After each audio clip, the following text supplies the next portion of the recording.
Hello, everyone, and welcome to our election live stream for election night 2024. Let me share my screen. One moment here. Technical difficulties. And Is it private? no, it's public. We're streaming now. Okay, well, I cannot click on the video. Okay. There we go. It works. I'm streaming CNN right now, but you guys probably can't see it because CNN is annoying and they don't let us live stream. So let me just go to a different tab. This is MSNBC, and we're just going to be watching their updates as they come and go. And let's go to NBC as well, see what they're talking about on their news channel. They're right now, they're talking about the Senate at this point. So Justin, if you want to send another link, and we have us talking about this. So let's just talk about the results so far that have come in. And then we'll look at some live people. So at this point in the race, we have 187 electoral votes for Kamala, 200. Can you zoom in on the screen so that it doesn't show the MSNBC chat? Where does it show the MSNBC chat? It shows your entire tab. Just zoom in. Zoom in on, like, the thing. Like that? No. What do you mean? Go back. Go back to MSNBC. Where's MSNBC? Is it this? This one? There's a slight delay, so I have to just wait a second. Yeah, this is MSNBC. You're still on New York Times for me. Wait, is it better now?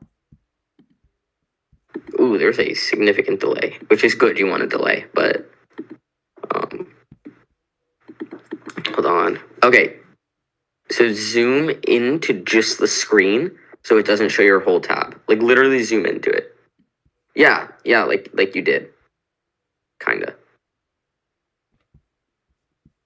Is it better now? Yeah, whatever. It's fine. Okay. Okay, what were you saying?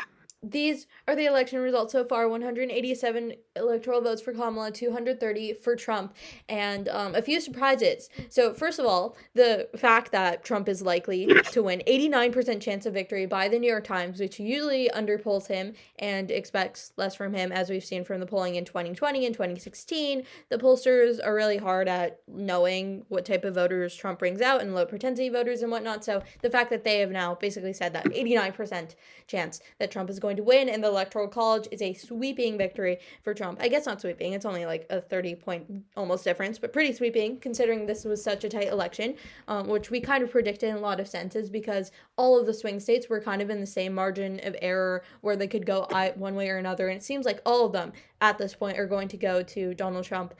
So that's interesting and exciting for some. Justin, do you have anything to add? Yeah, I definitely think that we are seeing a good night for Donald Trump. I don't think the same can be said about the Kamala Harris campaign. I think they're having quite the night tonight, not in the good way. Joe Biden in 2020 performed rather well in urban areas in the swing states, which is really what carried him to victory. Unfortunately for Kamala Harris, she's underperforming him in some of the swing states, particularly in Wisconsin, in the Milwaukee area. She is definitely underperforming where he was by at least a few points. The same thing goes for some of those large Democratic strongholds in Georgia. Fulton County, she's down a couple points from where he was in 2020. And the AP has now called North Carolina in favor of Trump, but the same goes for some of the cities in North Carolina. So I think that's really where we're seeing the deficits for Kamala Harris is in those big cities and in those urban areas where she really needed large turnout and where she's just not seeing it. Yeah, I definitely agree with all of that. And it seems like there was turnout in some ways, but like the turnout isn't helping Kamala. I feel like I feel like the turnout, there are a lot of like black men particularly, or black people in general, Latino people, that don't like the Biden-Harris administration's policies over the last few years. It hasn't benefited their lives in any way, and so Trump is kind of a change. We talked a lot over the last few videos about the New York Times Siena poll. They include a part where they talk about the change candidate, and still like very surprising to me, even like as a nonpartisan, like from a nonpartisan lens, that a lot of people viewed Kamala Harris as the change candidate, which doesn't make sense to me because she's in office currently, so it doesn't, like, a change from what exactly. And so I think a lot of normal regular people have also realized that, which is why I think we're seeing this like red wave kind kind of, if I can bring that term back, from 2022 in a lot of the polling. And Nate Silver's, if we go to his Silver Bulletin, he kind of predicted this kind of, he was pretty split even on the race overall, but if you go to his predictions, and these are from yesterday or earlier today, obviously not from like after polls came out, but he predicted that a lot of the swing states would go to Trump. Arizona, I think he predicted all of them going to Trump except for Michigan. I think that was the only one, or maybe Wisconsin as well, but only slightly for Harris even. And I think that as we go further and further into the night, when they vote, when they count more late, like mail-in ballots and whatnot, it's going to lean more towards Harris, because if we look right now, Michigan, only 40% of the votes are in, and Trump currently has a 5-point advantage. I think it's going to still be a Trump victory probably in Michigan and Wisconsin, but by a much smaller margin in those two states. But in Pennsylvania, I think Trump is going to have more of a lead. In Arizona, definitely, or that's still pretty close as well. In Georgia, in North Carolina, obviously, in Nevada, we have still yet to hear from that state.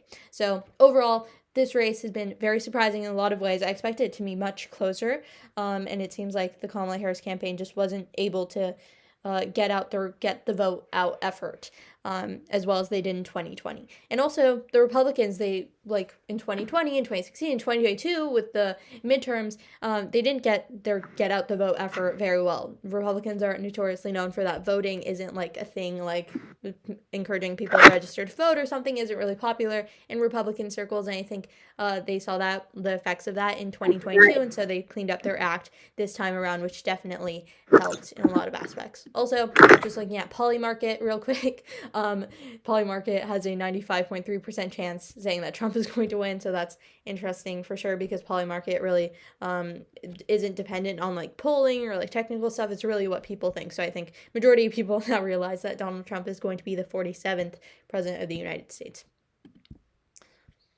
Absolutely. Anything else to add, Justin? Yeah, I do. I'm just looking again at some of the counties, particularly in Wisconsin. I'm really focused on that state because it was such an incredibly tight state in 2020, with a margin of less than 1 point in the end. I believe it was something like 20 or 22,000 votes in 2020 went to Joe Biden, which is what got him that win. However, I'm looking at some counties like La Crosse County, where over 95% of the vote is in, and it's 4.9 points more Republican than it was 4 years ago. The same thing goes for Jackson County, Buffalo County, and Clark County, along with Menominee County. 95% of the vote in all of those counties, and definitely looking more blue than it did. In fact, I cannot find a single county in the entire state of Wisconsin which is more blue than it was in 2020. Yeah, and let's pull up the 2020 map specifically. This is an extremely detailed one, but let's just go with this one.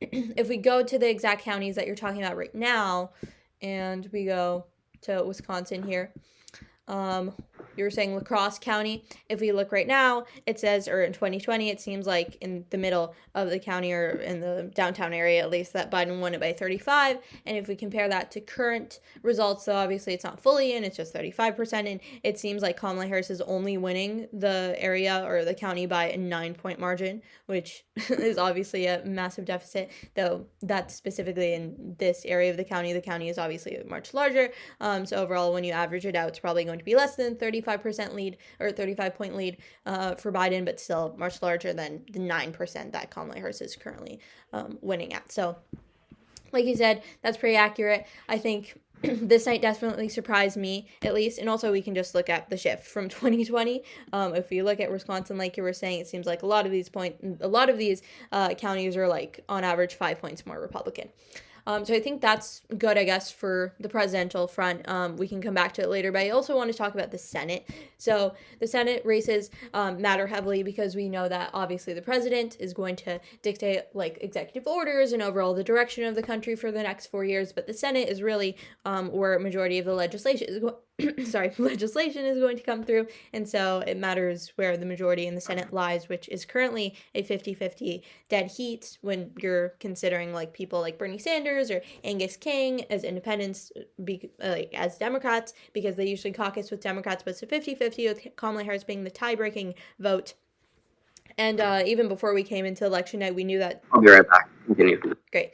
We knew that Republicans were probably going to take majority of the Senate because it just worked out that way, that there were more seats that were currently being held by Democrats going up for re-election. So, for example, West Virginia, Joe Manchin held this seat previously, and he wasn't going to run for re-election. And Joe Manchin, obviously being from the state of West Virginia, which usually votes in like 35-point margins for Republicans, was already an enigma and wasn't probably going to continue into this year and this election cycle. So Jim Justice already called the winner for the state, and as you can see, this when the New York Times does this like cross thing, it means that flipped. Also, Ohio candidate Bernie Moreno, he's projected to win the state of Ohio, which again is going to be a shift. Sherrod Brown has held the seat for a few terms now, but he's being ousted now by his challenger, which is always interesting to see where the challengers lie, right? In the state of Ohio, Sherrod Brown is kind of a career politician versus Bernie Moreno has built all of his wealth in like his private industries and life. So that's interesting to see him win that race. If we also go to the RCP average for the Senate races, just to see where it was yesterday, because that race in particular was pretty close before Election Day. Yeah, pretty close.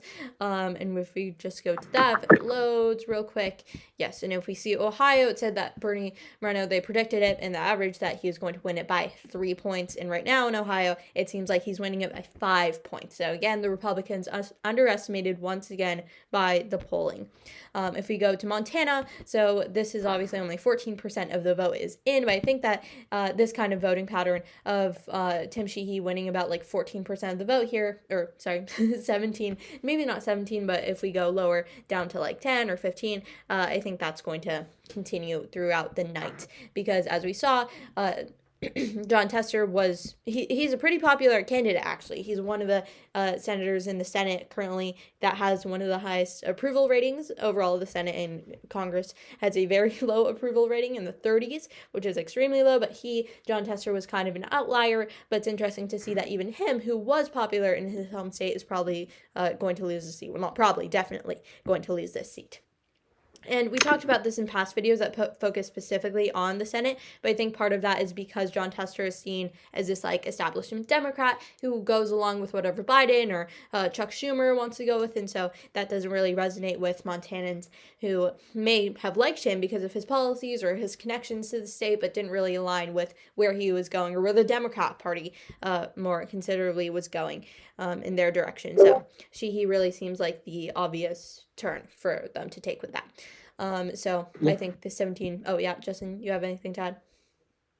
I don't have anything to add on the Senate. I was just looking at some of the California propositions, though. It's a little bit more of a niche thing, but for those watching, the two people here, if one of us are from California, it is definitely something that we would be interested in. Prop 36 was definitely a controversial one, but it was a very important one. It increases penalties for certain theft and drug crimes, and it is overwhelmingly being voted for, 72% to 27.3% in favor of the proposition.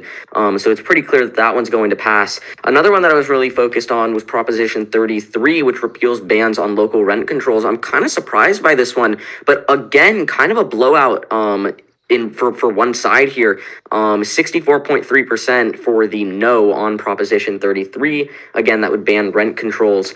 Some of the other propositions also are a little bit closer than these, but those were the two ones that I think a lot of people were watching.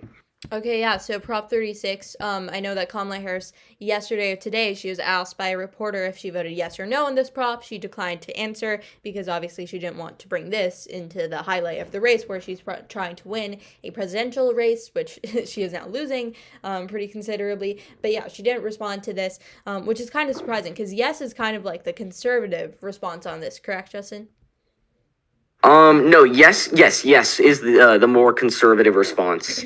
Yeah, because it says, I think if we look at the specific text for this, it's like for charges like over $950 or something. Actually, probably doesn't say here, but for charges over $950, they would be counted as felony conviction. So it's interesting to see California take this more conservative approach to this. I think it's probably in response to a lot of rises in crime throughout the state and dissatisfaction where Gavin Newsom is taking it, homelessness, all the things in amalgamation that have led a lot of people to also leave California for other states, specifically Florida, in recent years. So I think that this is going to continue throughout the night, even though there's only 36% of the vote in.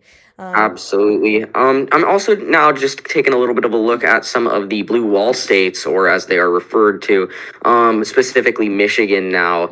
The margin is definitely widening in favor of Donald Trump. He is now up 5 points in Michigan, 44% of the vote in.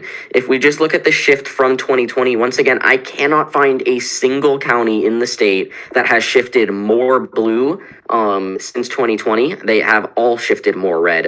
Specifically, Cass County, 5.5% more Republican than 2020. St. Joseph County, 2.2%. Eaton County, 4.2%, and Lake County, 4.1%. Yeah, it all seems to be shifting. Why do you think that is? Like that we're seeing conservative shifts? Because if we look overall at the map, it seems like there are very few counties or areas in the like entire country that have shifted blue. So why do you think we're seeing this like huge red wave? Well, honestly, I think Kamala Harris was a uniquely bad candidate. I think that the way she campaigned was not the most strategic way of doing so. I also think that Biden's administration, and I was looking at some of the exit polls, and those I think told the whole story. Specifically in a state like Georgia, the exit polls showed that people valued the economy much more than they valued things like democracy. And I think because people had such low approval ratings with regard to Joe Biden and his handling of the economy. I saw some figures like 60% of the people in Georgia stated that they thought that Joe Biden did a bad job and were even angry about the job that he did. I think that played a big role. I know Kamala Harris tried to distance herself from the Biden administration, but I think she was caught in this little middle area where she had to distance herself, but not distance herself to the point where she was, disgracing her boss.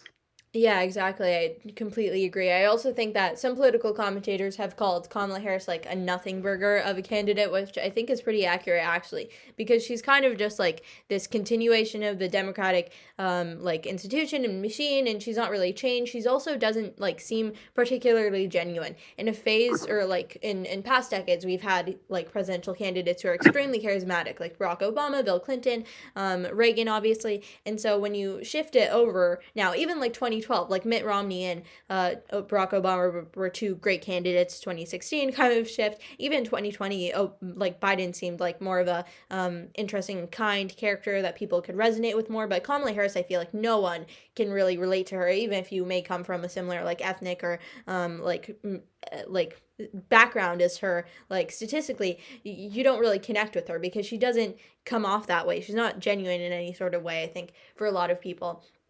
There's also, I will say oh yeah, go a ahead. state that I am looking at that is a lot closer than I think I would have imagined is Arizona. The margins are really tight in that state, with over half the vote 9.8 to 49.4. So less than a point difference, less than half a point difference, actually. If I just look at the shift from 2020 in that state, there's actually no appreciable shifts according to the New York Times. But I think it's really interesting to see how close that state is. I would have expected Arizona. That was one of the states I was more confident in for the Trump pool. Yeah, I definitely agree. Like even in a lot of like the both the RCP average and in Nate Silver's projections, if we go back to there, Arizona was one of the states that they were more staunchly sure that was going to go to Trump. Like right here, we see like almost like 2.5 points ahead for Trump. So it's insane to see again that's only like 0.4 points ahead. I'm wondering, do you think that might be in part because of Gallego running for the Senate against Carrie Lake? We know that Carrie Lake ran for the governorship against Katie Hobbs in 2022. 2022, lost then, and now she put in her bid for to run for governor or senator, sorry, and is going to lose to Gallego because he seems like a really strong candidate. So usually we see like down ballot voting, or like if you vote for Trump for the president, you're going to vote for Republicans down ballot. Do you think in Arizona, because the Democratic candidate was particularly successful and a strong candidate, that there was like up ballot voting, I guess, the opposite, where he kind of carried Kamala Harris over the finish line for a lot of voters? I think that's a really interesting point, and I know a lot of people were banking on that. I think for North Carolina, that was one of the reasons North Carolina was expected to be a lot closer than usual this year, though it's honestly not as close as I thought it was going to be. However, like we see in North Carolina, a lot of people did not vote down ballot Democrat. They voted, obviously, against Mark Robinson for good reason, but they did not vote for Kamala Harris. In fact, I think the margins are larger than I would have expected. They are much larger than they were back in 2020, with, again, less than a point difference back then. And we are at a 3-point difference in North Carolina right now. So I think in Arizona, I'm not too confident that down ballot voting is a real thing in play here. In all honesty, I can't really explain. I'm trying to find, my logic would be maybe that some of the more Republican heavy districts and counties have not had most of the vote in, but that's not a great theory, because it's about 55% in all the counties that I can find. So yeah, I can't really explain it. I think it's just a little bit of a blue wave that we weren't expecting in Arizona, though it's clearly not enough of a blue wave to help Kamala Harris at this point. Yeah, and I think in 2020, there was a similar margin. I think Biden won the state by like 0.3%. We can check that right now. If we check here, if you can pull it up real quick. But I think he overall, this probably doesn't show it, but I think he overall won it by like 0.3% again, Arizona in 2020. So like if it just shifts a bit to the right, I would be very surprised. If we look at like other states, like Georgia was also won very closely, but now it's in a higher Democratic margin. A lot of the other states as well, obviously all the Rust Belt states went to Biden in 2020. So if they all shift over, then that's a massive shift as well. So it's really like surprising to see that Arizona is kind of the one that shifted the least Republican out of all of them, which was like expected to be the opposite. And again, I don't really have an explanation for either, because Arizona kind of goes with the demographics of what we're expecting from Trump voters this time around. More Latino, like a border state definitely, and in the Sunbelt region that Biden or Trump was doing particularly well in. So it's surprising to see overall, but definitely in... It is, yeah, it is particularly surprising, especially since it is a border state that you mentioned. And I think the overall consensus is that people who have immigration as their main issue are generally more of the Trump-leaning crowd. And I think Arizona, because it's a border state, I would have expected that to be one of the leading issues in that state. And it's really tight margins there. I again, don't think it's going to be enough to save Kamala Harris, and Trump is leading in that state anyway. But it's interesting to see that, especially compared to a state like Michigan, where I would have expected some of the social issues to really take hold of what was driving the election, where there's, again, a 5-point difference in favor of Trump. Yeah. In Dearborn, Michigan, where exactly is that, if you could help me out here on the state? Because we know that Jill I think Dearborn, I don't know where. I think it's like somewhere between Flint and Detroit. It's not a county, it's a city. Yeah. Well, either way, it seems like if we could just pull this up, like Dearborn, Michigan, election results, and just see what it's looking like, because it seems like Jill Stein did pretty well. So let's just do some... Yeah, I can pull those up. Yeah, sure. Let's just see here if CBS...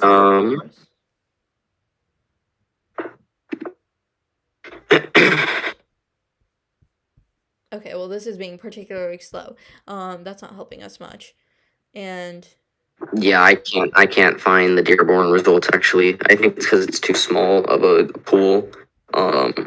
But Jill Stein is doing fairly decent, actually, in Michigan. I mean, obviously pretty terrible compared to Kamala Harris and Donald Trump, but for an independent candidate, or for a non-two-party candidate, she's doing fairly okay. She has 14,500 votes. That's so great. It could be worse for her. Yeah, she'll definitely win all of the electoral votes in Michigan for sure, for sure. Yeah, Jill Stein. I think a lot of, I mean, in Michigan, obviously there it has the largest Arab American population of any state in the union, and so I think a lot of Arab Americans had like a moral conflict, or like the Israel Hamas war was like their top one priority, and so Kamala Harris did not check that box for them. Obviously, neither did Donald Trump. So Jill Stein seems to be their option. They don't think like I mean, my overall opinion on third party is that like in your primary, go for it, like support your third party candidate, help them cross the finish line, but in the actual presidential election, it's not going to impact them that much. Maybe like RFK had the chance of like making big waves earlier on, but really the establishment, like the DNC specifically, did not want him to participate in debates, did not want him to get involved in any way, shape, or form. So even him, presidential elections, I see it as a bit of a waste, to be honest. And then Yeah, I would definitely. And then if we go back to the Senate, so we talked about Ohio. The results have already came in. Bernie Moreno is going to come back, or is going to come to the Senate, and Sherrod Brown is gone, or is not loading to the Senate. A lot of technical difficulties here, but as we can see that the Republicans have already flipped 2 states, so they've already reached the brink of 50, and that's without Montana even being called. So they're obviously going to reach 51, probably 52 as well, and we can just pull up our YAP MS simulator here. So we don't want to use this one because we want to use that for the rest of the presidential ones, but if you go to this one and go to Senate, if that works.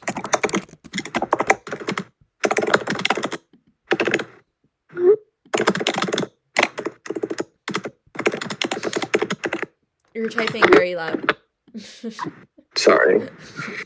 Okay, so Luckily, I'm the only person watching us right now, so.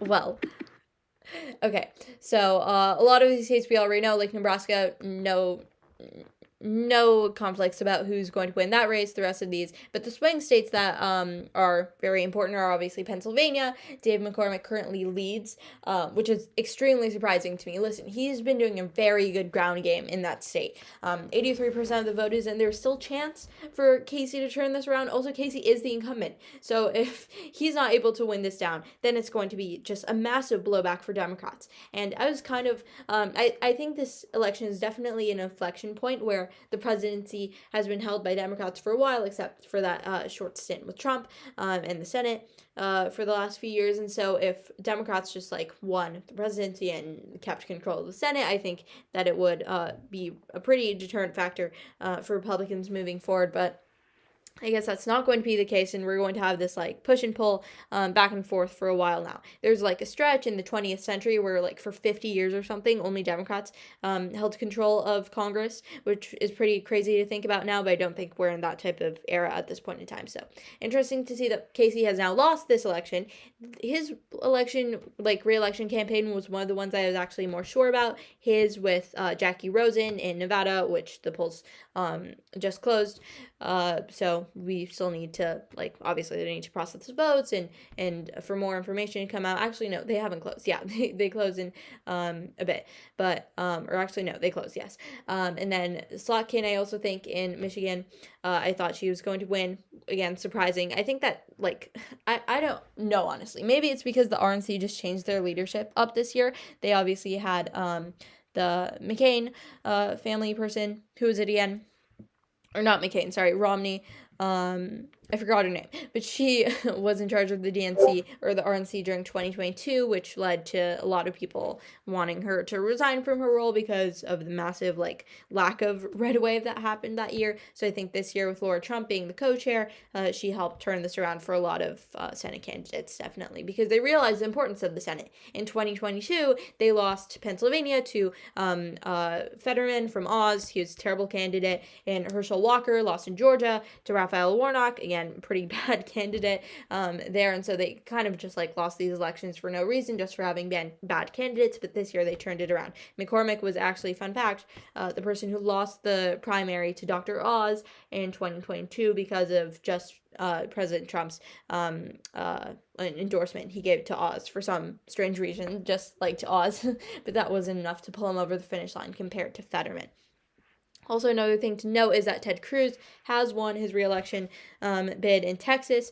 This was kind of a more contentious race than it should have been for someone as prominent and well known and like high ranking in the Senate as Cruz. But obviously, Texas is very demographically diverse, and so it makes sense for it to be a bit more competitive, even though it is in the South. But he has won it by a 10-point margin, which is larger than the RCP and Nate Silver even projected. It was projected to be around like 7 points or so, but now he's just like blown it out of the water. Also, the DNC poured in like $80 million or $70 million, something like that, into this Senate race for Allred. So real waste of money that they could have been pouring into efforts for Kamala Harris or in the other candidates that had a higher likelihood of winning, like Bob Casey. Overall, like, this election day is extremely surprising. First of all, I didn't expect for Trump to have this much success in a lot of these states and for the polling still at this point in time to be so in favor of him. Listen, things can still change in 2020 on the first night of the election. Things changed after the first night. It seemed like Trump was ahead, but obviously Biden pulled in heavier with the mail-in ballots and early voting that they counted on later on. But I don't think that's going to be the case this year for a few reasons. First of all, there was higher voter turnout, early voter turnout on mail-in ballots from the Republican front. We already know from like early polling and other things, just like surveys and whatnot, that Republicans, because it was really drilled into them by the Trump campaign and really prominent donors like Elon Musk, that they should be doing that, you know, it's not fake, it's not scam or whatever, they can still do it, their vote will count, and so they voted early in higher proportions than they did in 2020. So that's one reason that I think that's not going to be as skewed in favor of Democrats. Another If I could just butt in. Yeah, go ahead. Yeah, so I'm just again looking at the Georgia map, and I would expect Georgia to be called any minute now here. I think it's pretty obvious that this is out of reach for Kamala Harris, but just, you know, because why not? The Atlanta suburbs have actually trended more blue since 2020, for the most part. Henry County, which is a pretty decent Democratic stronghold, 9.1 points more Democratic than in 2020. Fayette County, 3.6 points more than 2020. Douglas County, 6.3 points. Walton County, 3.3 points. So Kamala Harris definitely doing well with the Atlanta suburbs, definitely outperforming Joe Biden. However, I think the main issue and the reason why she is still losing in Georgia is because of the other counties in Georgia, specifically the rural counties, where I think a lot of, you know, Trump voters turned out, and we're seeing a lot more trends towards the Republicans there compared to 2020. I mean, almost every one of these rural counties south of Atlanta has trended more Republican. And the reason for that is because more people have turned out in support of Trump. So even though the Atlanta suburbs are turning out in favor of Kamala compared to where they were in 2020, it's not looking good for her. Let's just put it that way. Yeah, I think that's an understatement. Oh, yay. Kamala Harris has won Nebraska's second presidential district. Good for her. It would have been really bad if she had lost this one, too. I mean, it's only one electoral vote anyways. Not a deal breaker or deal maker by any stretch of the imagination. So good that she at least had this. Because this was also a race that wasn't, like, completely, like, down, like, solid for her. It was, like, likely or even lean at times. So at least good for her for winning that race, I guess. But still, it's concerning overall for her campaign. Yeah, if we're looking at these states, Georgia has over 95% of the vote in, so like you said, it should be called anytime soon now for Kamala Harris. Now, if we go to Pennsylvania, another state that has a really high percentage of the vote in, what do you have to say about that, I guess? Because it seems like Trump is obviously leading by like 3 points, but there's still like a substantial amount, like 15% of the vote to be counted in the state. So do you think it's like a shoo-in for Trump, or could that 15% make a difference? Yeah, so I think specifically looking at the state, the counties that turn out in favor of the Democrats, and that should be telling the story. I don't know if it's recoverable at this point for Kamala Harris. If we look at Allegheny County, a decent Democratic stronghold, though not, I wouldn't call it a stronghold. I would call it a rather swingy county. 95% of the vote in there. If we look at Philadelphia County, 86% of the vote in there. If we look at Montgomery County, 73% of the vote in there. These are all counties. Delaware County, 91% of the vote. These are counties that are typically more of the Democratic strongholds. Lehigh County, 84%. But then even if we look at some of the more Republican counties in the center part of the state, 60, 70, 80% of the vote in there. So it's pretty equal across the board in Pennsylvania, which means I really don't see a big increase in Democratic votes from here on out. And like Georgia, I would expect them to be calling Pennsylvania soon in favor of Trump. And then if we look at how the state has trended on more of a micro level, looking at each individual county, it's really, really clear that Kamala Harris is underperforming where she should be. In Allegheny County, she's about a half a point under where Biden was in 2020. In Lebanon County, she's about a point under where Joe Biden was in 2020. Same thing with Lancaster County. These are counties that she should be picking up in, and these are counties that she's absolutely not. Yeah, I think part of that might be because like Biden had that more appeal with like union workers specifically. He was known as Union Joe. He had that Scranton connection, I guess, and Kamala Harris, I guess, just does not relate with these voters in any way, shape, or form. Is there anything to be said, I guess, about like there's a substantial like Jewish population in Pennsylvania, and we know that from like votes in New York that like a surprising like number of Jewish voters in New York like went towards Trump. I think like 40% when usually only like 15% go to him. So there could be like ramifications in Pennsylvania as well, which is interesting. Again, like Yeah, I would agree with that. I think this election in specific has really turned a lot of the Jewish population away from the Democratic Party, in that the people who were protesting against Israel were more typically on the left. And I think that was something that was a turnoff to a lot of Jews. Like you said, in New York, huge Jewish population there. And I live in an area with a lot of a Jewish population, and I can see it for myself. Just how much we've trended away from the Democratic Party. And I think the same thing is going to be seen in a lot of areas across the country. Yeah, I definitely agree. Also, if we just pull up the AP here, just look at that real quick, because they have, why is it not here? That's upsetting. They usually have a little interactive map that I like to look at. Oh, this is Indian elections. Oh, not Indian elections. That's interesting. Yeah, okay, this is what I wanted. They have a little thing. Obviously there's New York Times too, but I just like this one a bit more because they also like they color in, I don't know.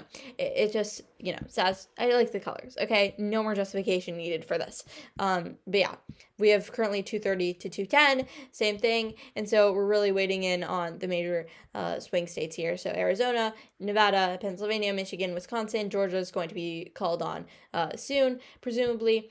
So yeah, not much more to go into this night, which is also surprising for me. Many surprises tonight, because one, I thought that it was going to be tighter. I thought that Kamala Harris was going to have more of a shot, but it seems like her team just really blew it with the campaign overall. And then second, I thought that it was going to take longer to get these election results than it did. Absolutely.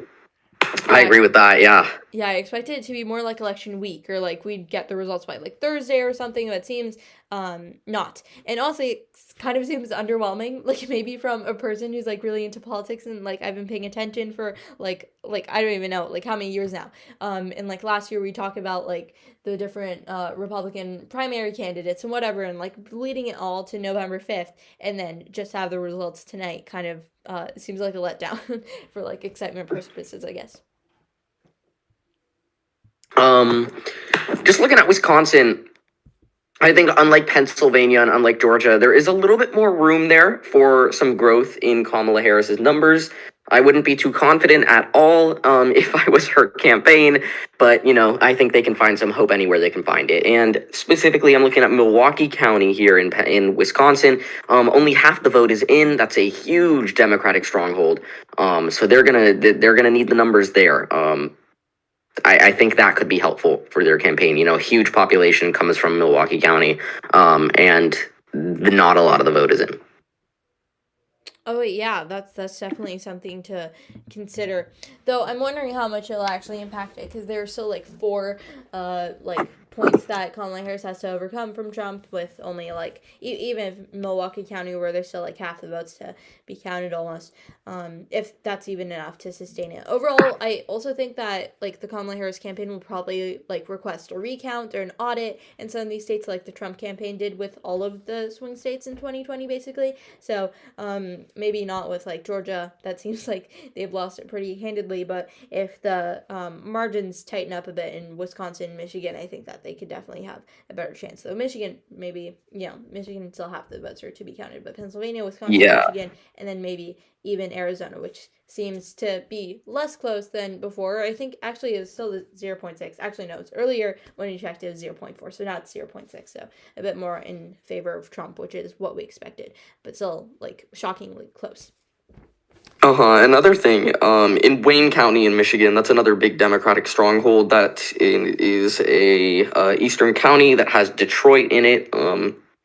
Wayne County's obviously going to go to Kamala Harris. The thing that we want to know is by what margin. Only 17% of the vote is in there. That's a giant population center in Michigan. So definitely some room for growth there. And I would expect the margins to tighten up both in Wisconsin and Michigan as some of the votes come in from Milwaukee and Wayne counties.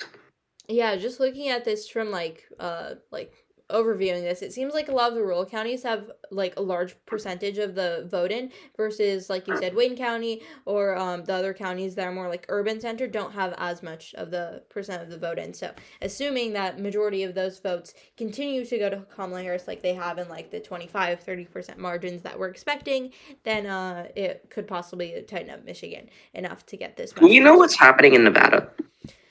In Nevada, the polls close as it says at 10 ET. But also Nevada, they are extremely slow with their counting. They do not. Clearly, Yeah, it's been 2 hours.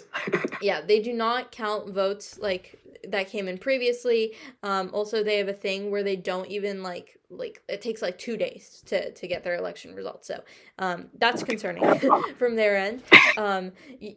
Florida has a lot of bad things about it, but I guess one thing about it is that their elections are very, very quick. We had the results in like pretty much immediately. It felt like, and still like almost done over there. So yeah, I think that all the states could learn from Florida a bit, in that regard at least. So yeah, Nevada, we're gonna have to wait. Maybe that's the only state that we're gonna have to wait for, but still, I don't think that's gonna make a difference because they only have 6 electoral votes. So like Pennsylvania's 19, and then Michigan's 15, and Wisconsin's 10. So not gonna make that much of a difference if we hear from these states, which probably Pennsylvania we're going to hear from in the next like maybe like 2 hours or so, and it's going to go to Trump probably. So that'll basically tighten up the election once Georgia is called as well, and then we'll have a Trump victory, I guess. Yes, and like we were saying, Georgia and Pennsylvania are pretty likely to be called at some point here soon. And if Donald Trump were to win those states, which is looking incredibly likely at this point, he would be, I believe, let me do the calculations real quick, but I want to say one electoral vote away from winning the election. Well, if we include both Alaska, which is obviously going to go to him, and Maine's first district, which is going to go to him. I believe it'd be 257, I think. 250, no, 259, I think. So, like 11 points away.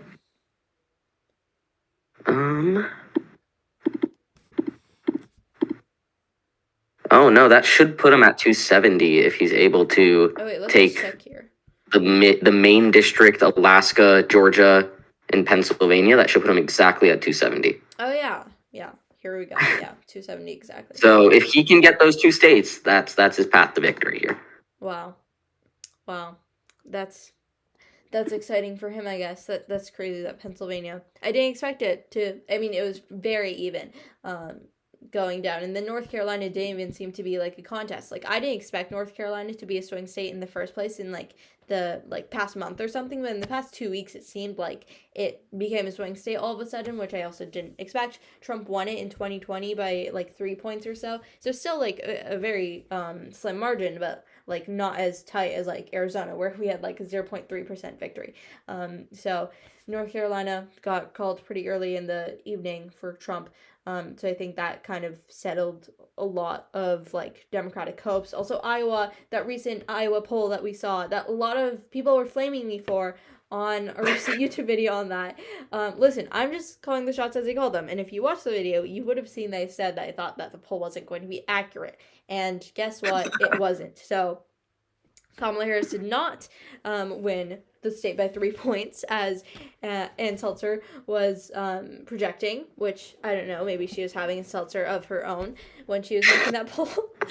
But Trump won the state by 14 points, which is even larger than he won in 2020. In 2020, he won it by like 7 or 8 points. He's basically doubled that this time around, which is insane. If we just look at like the shift, again, Iowa's not meant to be like a swing state, and so if we look here, all the counties have shifted right, which again, like there are barely any places within the country that have shifted left. If we look at the 2020 map, which is the exact same thing, then that almost like it's almost like not the opposite exactly, but there are so many more counties that shifted blue, like so many more blue arrows on this map, and this time around it's just a complete shift.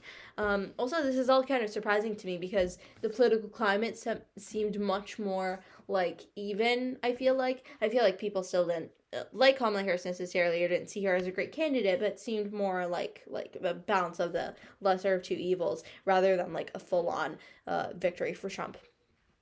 But yeah, that's one thing. Also, as a Gen Zer, that term's very icky, but as a Gen Zer, most of my life has been with Donald Trump at the center of politics. So, big sigh for me for needing another 4 years of this without it even needing to be partisan, just like same old, I guess, for me. But yeah. If you look at Minnesota over here, obviously going to the Democrats, there's actually some interesting polling coming out of Minnesota saying that the like percentage of the win that Kamala was expected to have actually decreased after she announced that Tim Walz was going to be her running mate, which is interesting. But yeah, she's obviously going to win that easy 10 points electorally for her. But again, it seems like there's absolutely no simulation in which she doesn't, in which Trump doesn't win. So let's say like Pennsylvania, she's able to swing this through somehow, right?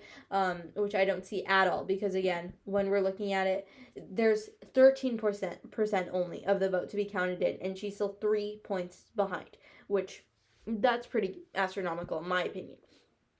And then if I might just butt in, I think this is really interesting, and I think it's going to be important for elections going forward, is Virginia. So the margin in which Biden won Virginia was 10 points back in 2020.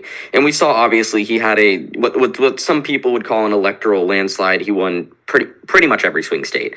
However, Hillary Clinton only won Virginia by 5 points. And we saw an electoral landslide in favor of Donald Trump. Right now, Kamala Harris is only winning Virginia by 5 points. So very similar margins to Hillary Clinton in that state. And honestly, we're probably going to see pretty similar electoral votes for Donald Trump once again. Yeah, I definitely agree. I think that, like you said, Virginia may come into play later on. Also, some news, I guess, out of Pennsylvania. So turnout is apparently very low in Philadelphia, so not good for Harris at all. And turnout in the rural areas has been higher than projected, and she hasn't had as many votes. So at this point in the race, it doesn't seem like she'll be able to win this at all, apparently. So yeah, I mean, if that's the case, then like Trump has already won with just these two states. Never mind his win, presumably in Arizona and Alaska, or not Alaska, but like in Arizona if he wins that, or in any of the other swing states. In Nevada, which Nevada is being annoying, nothing out of there yet, and then Wisconsin, he'll probably win as well. But yeah, and it seems like the Kamala Harris campaign is not admitting defeat at all.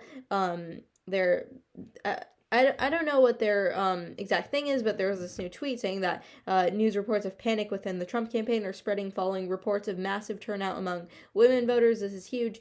Yeah, I don't know exactly what they're looking for there.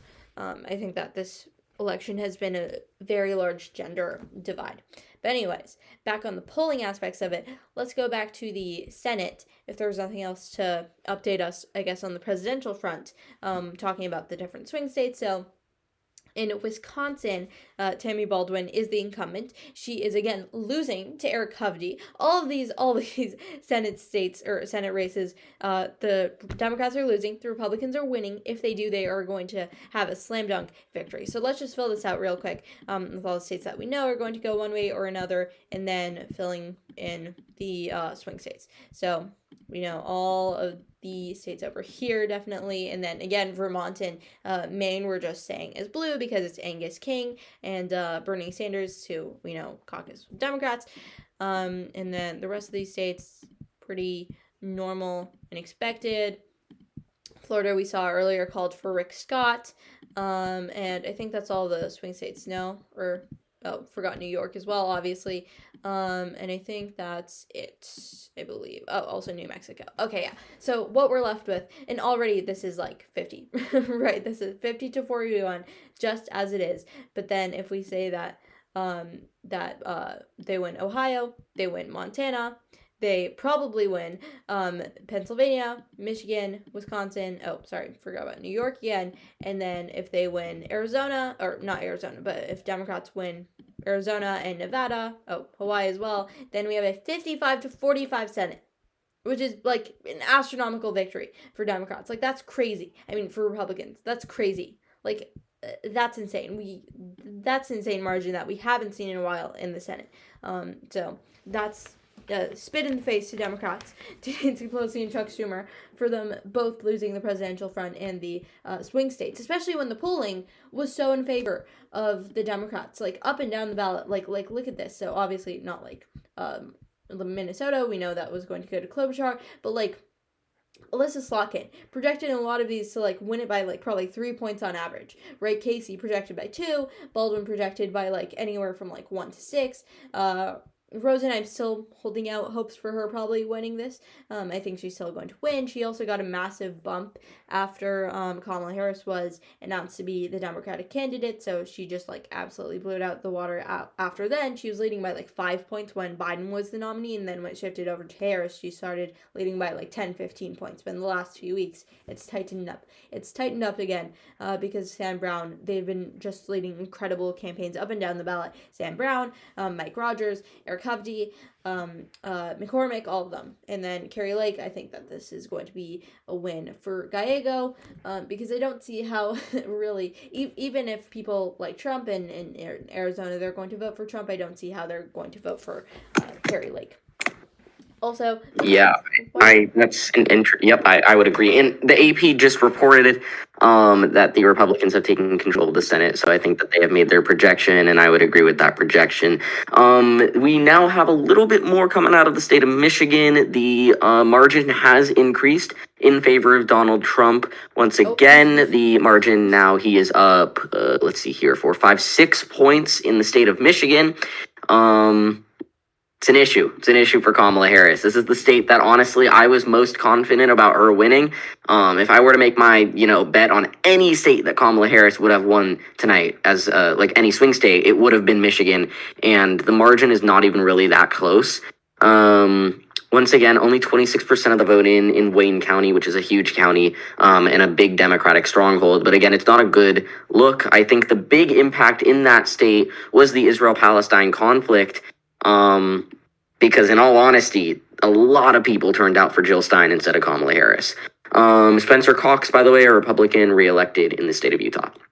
Oh, yeah. Okay, now down to Pennsylvania, 88% of the vote in now, a 3% margin, Donald Trump winning in that state. For the people who have just joined, let me just explain our logic and why we think that. And I think this is a really important thing to look at.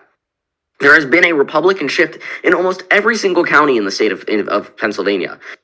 Kamala Harris, in order to have won this race, needed to take, but she's underperforming his margin, particularly in urban areas where she needed to pick up votes. People aren't turning out for her, and people are not voting in the margins that they voted in 2020. If we move down to Georgia, the same thing goes for that state. I will say there is a bit of a difference with the Atlanta suburbs, with counties like Henry County, where there's a 9.1 point increase in favor of the Democratic candidate from where we were in 2020. In Newton County, a 4.2% increase. In a Douglas County, 6.3 point increase from where we were in 2020. But all those rural counties south of Atlanta are in favor of Donald Trump compared to where they were 4 years ago. And because he has increased his turnout in those Republican strongholds, there's less room for Kamala Harris to make up here, and there's less chances for her to win. So I would be expecting the call for Georgia to be coming out any second now.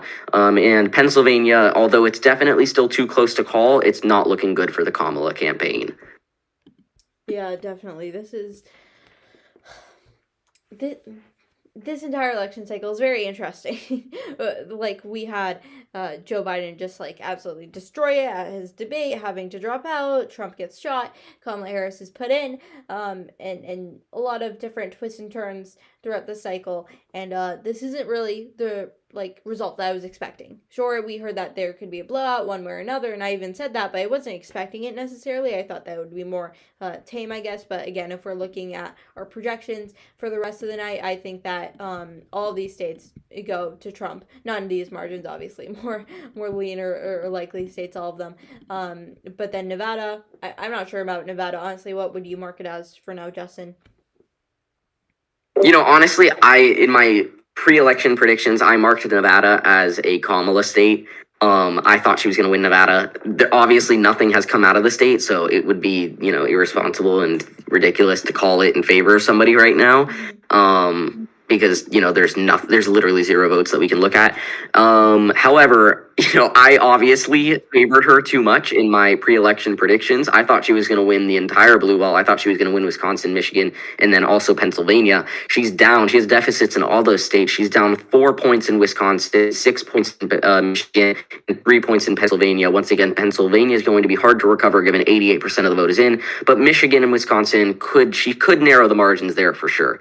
Yeah, maybe. And then either way, even if she does or doesn't win Nevada, it's still over 300 electoral votes for Trump, which is just an astounding victory considering the state of the race and everything. So on that front, I think either way, Nevada, and only 6 electoral votes anyways. It was really the blue wall that she just needed to keep. And I thought that Democrats really learned their lesson from 2016 when Hillary Clinton lost both Michigan and Wisconsin in that election, because she didn't even visit Wisconsin once during that election cycle. Kamala Harris definitely visited all the swing states, and especially the Rust Belt states much more, but still wasn't able to make it up.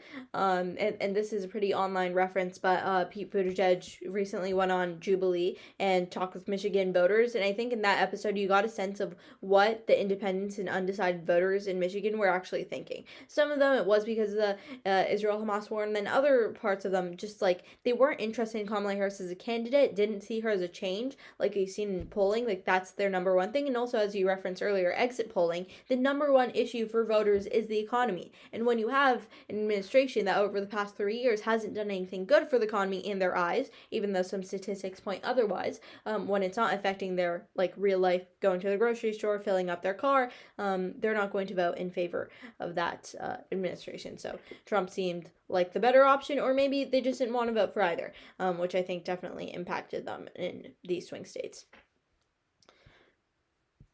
And then what else? I mean, if we check Polymarket one more time, it's probably still going to be, if this is not even closer to 100, maybe like 98, I would probably expect for Trump, because I think at this point in the race, it's pretty, everyone expects it. Oh, still 96.8. Well, it should definitely be higher in my opinion, because I don't see any path to victory at this point for Kamala Harris, unless she's somehow able to swing by Pennsylvania, which it doesn't seem so at this point because 88% of the vote in, like you said earlier, 3% left. And then, like we mentioned earlier, the early voting or the mail-in ballots aren't as heavily Democratic as they were in previous election cycles. So all signs pointing right. And if we just look at the shift from 2020, we can pretty clearly see it across the country, or at least this half of the country. This half still hasn't really counted their votes yet.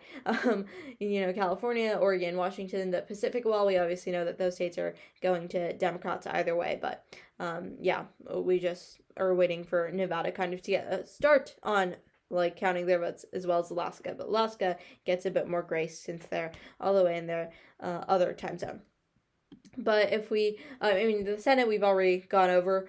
Just like Hovde, I didn't expect him to win. He's probably going to win this. And I think it's also like down ballot voting in this case for these elections, because if you're voting for Trump, you're probably also voting, well, definitely I feel like a vast majority of people who are voting for Trump for the presidency are also voting for the Republican candidates for the Senate down ballot. So in Wisconsin, Eric Hovde, Rogers in Michigan, which again, I did not expect this. I thought that Alyssa Slotkin was definitely going to win, and still we have half of the votes to count or so, but this is like a 5-point lead in an election where I don't think that early versus mail-in versus day of ballots are going to differ that much.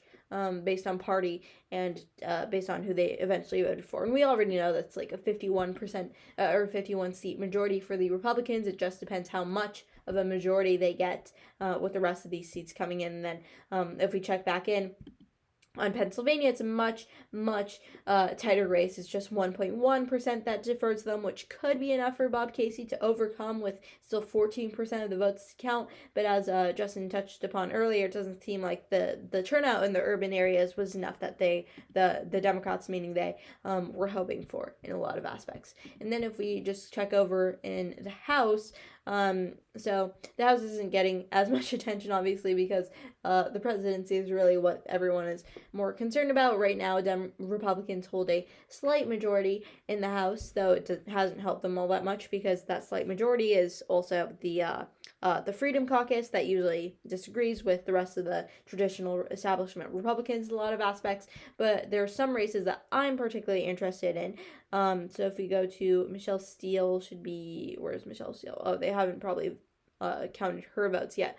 But a few, like Rokana, he's one of the Democrats that does the most like insider trading, so he's staying in there. Zoe Lofgren, she's staying in for sure. And then Laura Friedman, have gotten so many emails from her, unnecessary amounts. And then there are a few others, like in New York's, which district was it again that George Santos was from?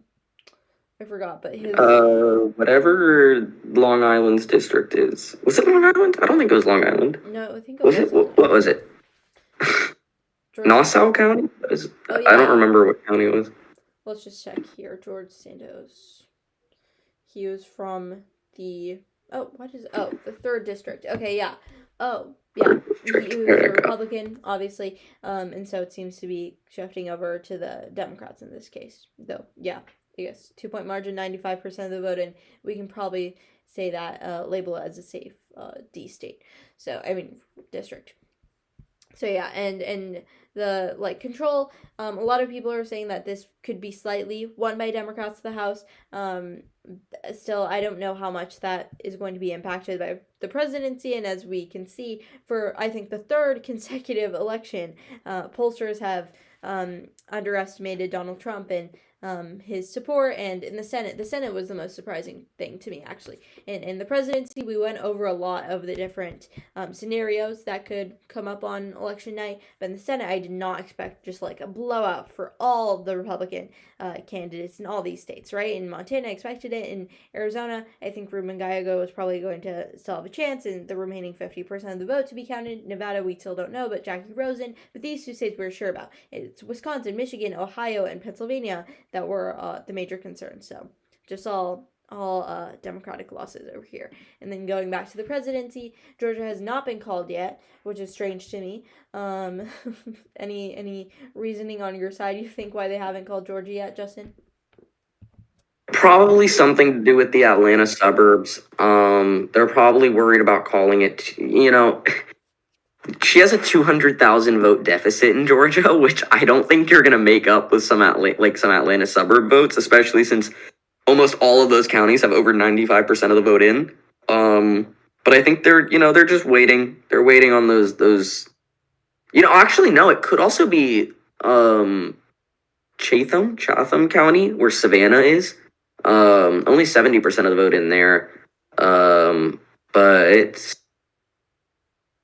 it's probably that Savannah vote and then some of that Atlanta suburb vote, what they're waiting on. I don't know why they're waiting. I think it's pretty clear that Trump has won Georgia. I was gonna say though, Kamala Harris is making a little bit of ground in Pennsylvania. She's narrowing the margin. There's still some room to make up in Pennsylvania. It's not a lost race for her. She's down less than 100,000 votes, only 66,000 votes actually. Only 86,000 votes. So definitely some room that she can make up, especially since really the counties that we're waiting on are coming out of the Philadelphia area, and some of the bluer strongholds. So if she can narrow those margins in Pennsylvania, she has a fighting chance. She cannot win this election if she loses Pennsylvania, though. Yeah, a lot is writing down on this. I just want to take a look at Lackawanna County real quick if I can find it. Yeah, over here. So we've talked a lot about how there's like seemingly a red wave here, but Lackawanna County is actually like overperforming in Kamala's direction. In 2020, Biden won the county by like 45%, but as we can see now, she's winning it by 51%. So she's like made strides in this like random suburban county in Pennsylvania by like 6 points more than Trump or Biden did. And this is also fun fact where Scranton, Pennsylvania is for any like Office fans, or that's also where Biden was born. And so surprising to see Kamala Harris like overperform in Biden's own county. And this is seemingly one of the only places that she is overperforming, not even shown on this map, which it should, I think, because she's overperforming by 6% or so. But yeah, I guess just like really focusing in on these counties that still have yet to be counted in the urban areas. I think that's, like you said, her only hope of winning Pennsylvania and then later this election. But even if she were to win Pennsylvania, let's say, right, if she were to win it slightly, ever so slightly by maybe like hundreds or thousands of votes, looking at the rest of the map, I don't think there's really a way out for her still, because Michigan, she's winning Michigan by such an astounding margin. Like, she's 6 points behind, and this has stayed consistent between when there were 50% of those votes in and now 60%, and hasn't changed much. And so I don't know if it's going to change all that much when we get into the later voting and polls as well, or not polls, but yeah, voting. I don't think it's going to change as much. And then Wisconsin, maybe. But again, there's less, like the 15% left, and still 4% margin to overcome. And we obviously know that Arizona and Nevada do not have enough electoral votes, even if she were to win both, for her to overcome in that way. And then Georgia, she's obviously going to lose at this point. So don't really see a.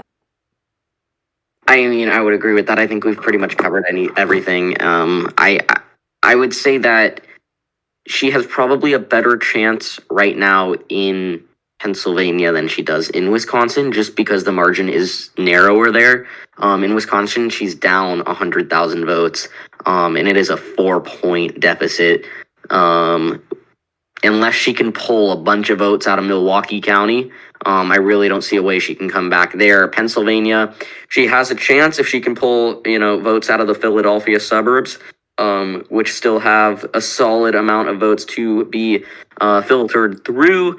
And again, less than 100. So I think that she has some ground that she can make up in Pennsylvania, but I think Wisconsin is looking more and more like a loss for the Harris. Yeah, I agree. And then one last check-in on the Senate races. We obviously know that, like I said earlier, Republicans have the win. They're going to have control of the Senate over the next 2 years at least, till the next midterms, where things could shift around. Just looking back, McCormick is leading ever so slightly in Pennsylvania. And like you said earlier, like taking into consideration that there's still like the urban votes heavily to be counted, this could shift as well. Maybe Bob Casey and Kamala Harris both make it out alive not alive, like, that was a joke, sorry, both make it, and win. We have to be very considerate with our language here on YouTube and also in our political climate, but both win in the state of Pennsylvania. So maybe, possibly, again, 14% of the vote left. So we'll have to see with that. But I think there is a fighting chance for Bob Casey, since it's mostly the urban areas that are left to be counted and whatnot.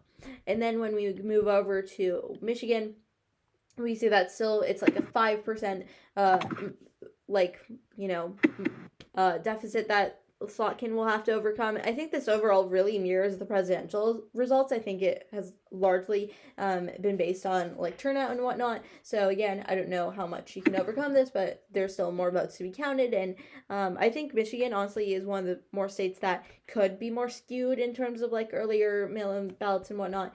So maybe we'll see that coming out of there. And then Wisconsin, our Covey seems to be winning still like 70,000, 60,000 votes to overcome for Tammy Baldwin, which again, like how are these Republican newcomers just like sending these like career politicians out the door? Like Sheehy with John Tester, who has like this was his third run, Tammy Baldwin, who has been in the Senate for a long time, by Eric Hovde, who is like a complete newcomer. Like, right, Tim Sheehy is in private business, Eric Hovde is extremely rich from private business, Mike Rogers, again, private like business person, versus Slotkin, who isn't like in the Senate currently, because Stabenow, the previous incumbent, she isn't running anymore, so thus Rogers and Slotkin facing off, but Slotkin is still like a politician through and through. Rogers really isn't.